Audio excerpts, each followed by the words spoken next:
दोस्तों, पिछले टॉपिक में हमने दूरी के बारे में पढ़ा था। दूरी क्या होती है, दूरी की इकाई क्या होती है, दूरी दिशाहीन होती है। और आज हम विस्थापन के बारे में चर्चा करने जा रहे हैं। विस्थापन अर्थात वस्तु की प्रारंभिक स्थिति तथा अंतिम स्थिति के बीच की न्यूनतम दूरी ही विस्थापन कहलाती है। विस्थापन क्या होता है कि किसी वस्तु की प्रारंभिक स्थिति कि वह प्रारंभिक किस स्थिति पे थी, और वस्तु की अंतिम स्थिति कि वह अंतिम स्थिति उसकी कहाँ थी, उन दोनों के बीच की न्यूनतम जो दूरी होती है वही विस्थापन कहलाती है। इसे हम एग्जाम्पल के द्वारा समझेंगे। पहले इसकी डेफिनेशन लिख लेते हैं एक बार। किसी वस्तु की प्रारंभिक स्थिति तथा अंतिम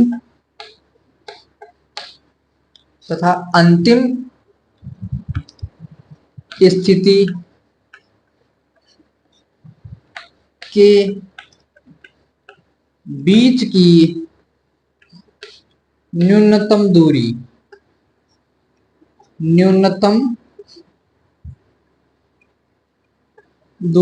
विस्थापन कहलाती है।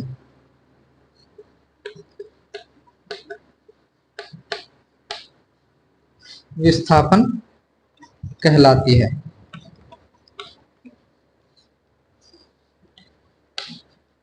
देखिए दोस्तों, इसे हम एग्जाम्पल के थ्रू समझेंगे। मान लीजिए कोई वस्तु ए बिंदु पर स्थित है, तत्पश्चात गतिशील होकर उसने बी बिंदु तक अपनी दूरी तय की। तत्पश्चात वह सी बिंदु तक चली गई और फिर वह डी बिंदु तक अपनी दूरी को विराम देती है। वस्तु ए से बी तक गया, बी से सी तक गई और सी से डी तक गई। तो इसका विस्थापन क्या होगा? विस्थापन होगा प्रारंभिक स्थिति ए तथा अंतिम स्थिति डी के बीच की न्यूनतम दूरी विस्थापन कहलाएगी। अर्थात ये ए और डी के बीच की न्यूनतम दूरी विस्थापन कहलाएगी। दोस्तों, इसका विस्थापन तो ए और डी के बीच की न्यूनतम दूरी ए डी होगा। इसी तरह से एक और एग्जांपल लेते हैं। कोई वस्तु ए बिंदु पर स्थित है, तत्पश्चात वह बी बिंदु पर जाती है और फिर वह सी बिंदु पर चली जाती है। इस तरह से इस प्रारंभिक स्थिति और अंतिम स्थिति के बीच की न्यूनतम दूरी यह सीधी दूरी होगी। यह सीधी दूरी न्यूनतम होगी जो कि उसका विस्थापन कहलाएगी। विस्थापन। इसी तरह से दोस्तों, अगर इसकी बात की जाए तो इसमें दूरी, कुल दूरी कितनी होगी? वस्तु द्वारा तय की गई कुल दूरी A B plus B C plus C D, कुल दूरी। और इसमें वस्तु द्वारा तय की गई कुल दूरी क्या होगी? कुल दूरी A B plus B C. इसमें वस्तु का विस्थापन क्या होगा?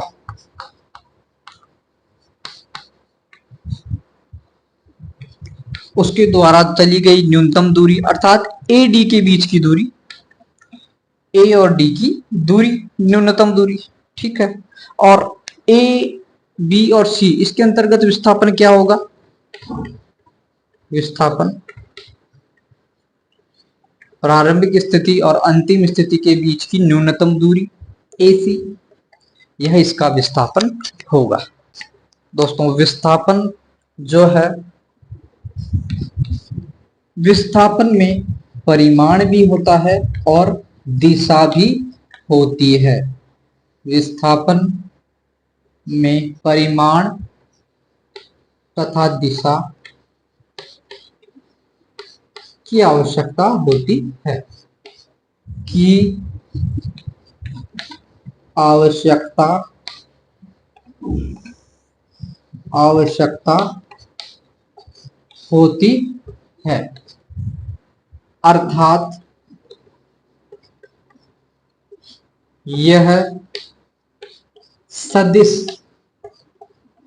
यह दिशा का ज्ञान कराती है, अर्थात यह सदिश राशि होती है, होती है। विस्थापन शून्य भी हो सकता है, धनात्मक भी होता है और ऋणात्मक भी हो सकता है। विस्थापन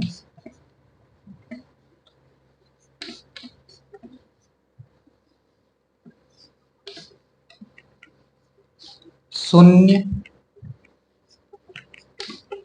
धनात्मक व ऋणात्मक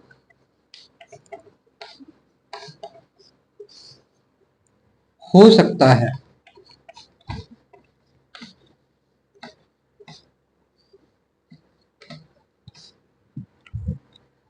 विस्थापन के जो मात्रक है वह मीटर होता है, जो कि दूरी का भी मात्रक है।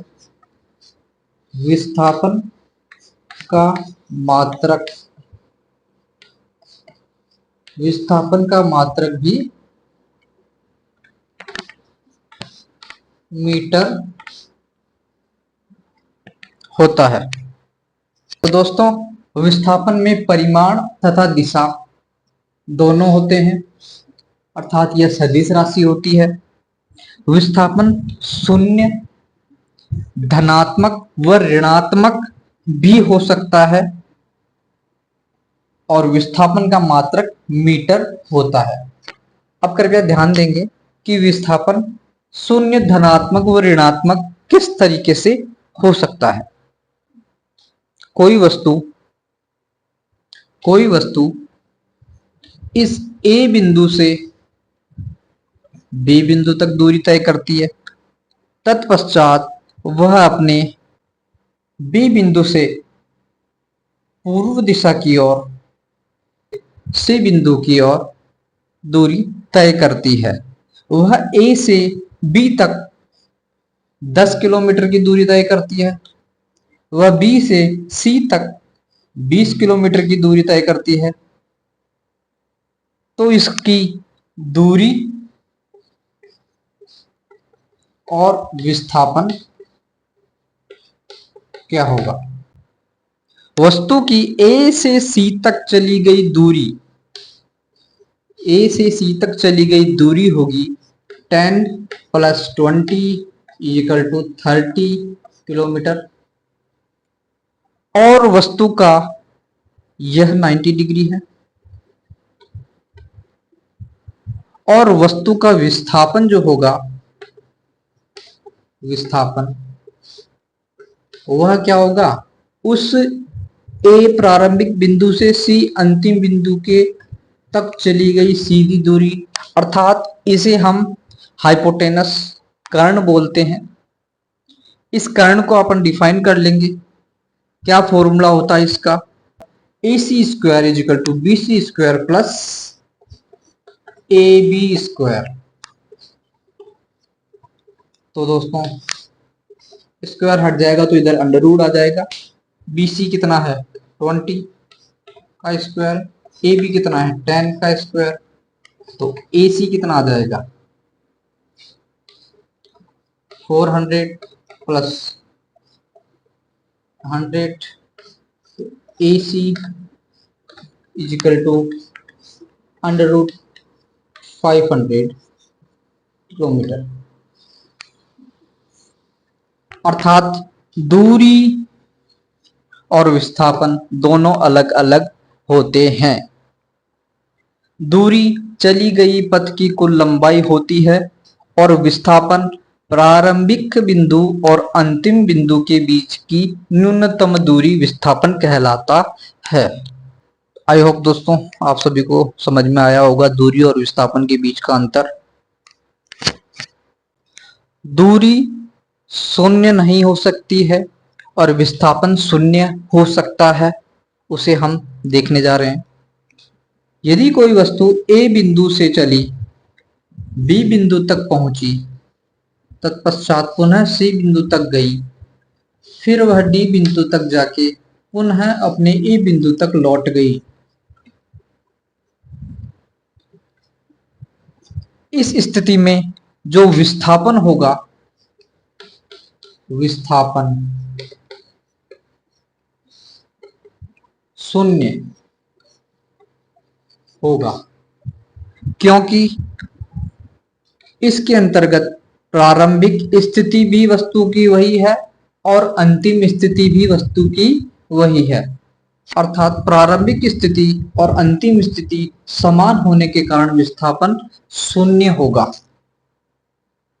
और इसकी जो दूरी होगी, वह दूरी होगी A B plus B C plus C D plus D A या ए डी इसको बोल सकते हैं। यह इसकी दूरी होगी, कुल दूरी, और विस्थापन शून्य होगा। अर्थात विस्थापन शून्य हो सकता है, लेकिन दूरी कभी भी शून्य नहीं हो सकती है।